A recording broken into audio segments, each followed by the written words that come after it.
Welcome back to the channel. As always, I am Jonathan, your host here at QuickBird Gaming, and this is the newest episode of QuickBird News, where we cover all the gaming news from the previous week. 7 days of gaming news in less than 7 minutes.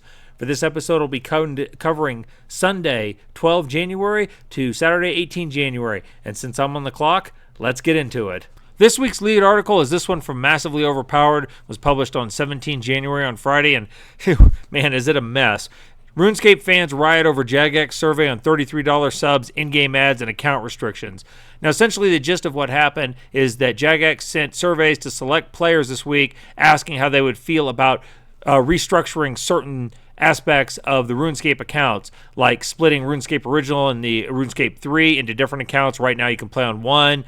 Different tiers of customer support, account security, and in-game ads and things like that. And needless to say, the response was not good. Players were rioting in-game. They were threatening to quit en masse. Now, of course, after all this backlash, the Jagex folks went, whoa, whoa, whoa. We didn't mean it. We're just talking. We're not implementing any of this yet. But we know this is bullshit. They are testing the player tolerance to see what they'll put up with in a balance of how much money Jagex can soak out of the player. This is a corporation, folks. They're not really that interested in the players. And the players are not having any of it, at least right now. You skip over to the RuneScape Steam account, and you can see right now it is, in the last 30 days, reviews are mixed, and most of those negative reviews have come in the last couple of days. I can scroll down just to some just posted today.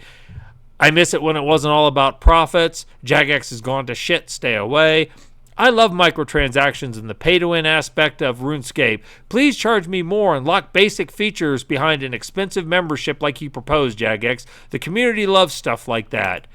Jagex slipped on the ice, so we'll see how fast they can get up and see if they can move forward after tumbling like this. But this is a bad look. When you start talking about walling off basic things like account security behind paywalls, you're doing it wrong. The next article comes to us from Engadget, also published on Friday, 17 January. The Nintendo Switch 2 has been revealed officially now, and here's everything we know so far. As you scroll down through the article, it basically said that it hasn't changed the core form. It's still portable. The Joy-Cons are detachable. It can be placed in a dock for big screen gaming. One big difference is that the Joy-Cons are not attached mechanically now. They're now magnetic. There's also an additional USB port on the top of the device. The information is a little sketchy. We're expecting to see more in the Nintendo Direct, which is scheduled for 2 April of this year. At the same time, over here on GameSpot, published on Thursday, January 16th, Nintendo Switch 2 could sell 20 million units in the first year, an analyst says.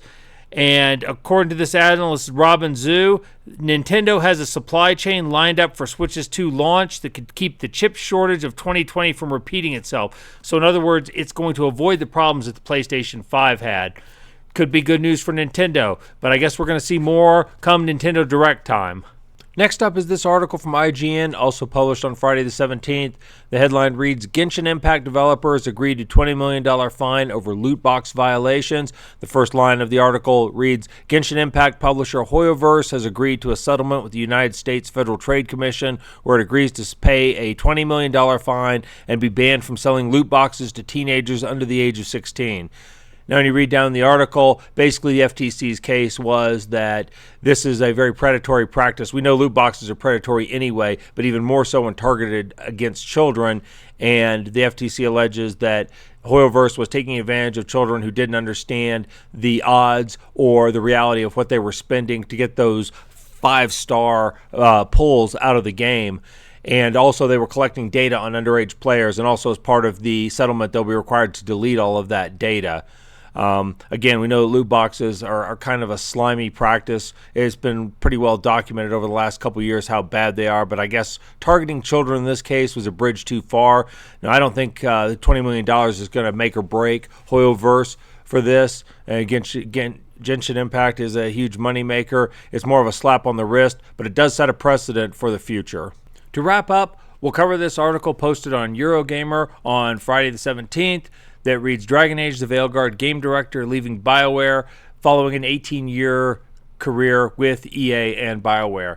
Now, if you read down the article, it says that rumors started to circulate on Thursday night that Corinne Bush, the director of the game, was leaving the company under a voluntary decision, which was, according to this article, confirmed by journalist Jeff Grubb, which is demonstrably and provably untrue. Smash JT and Mark Kern had the story hours before Jeff Grubb did, and they were the ones that broke it. I don't know why the media insists on misreporting this. It's just further reasons to question everything the game media tells you.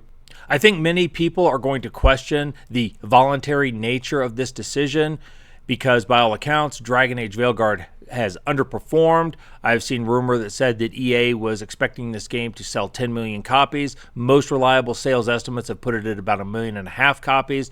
So to a greater or lesser degree, I think that this game is going to be considered a financial flop by the company. And by the nature of the position, some of the splatter of that failure is going to stick to Bush as the game director. Abraham Lincoln said that victory has 1,000 fathers, but defeat is an orphan.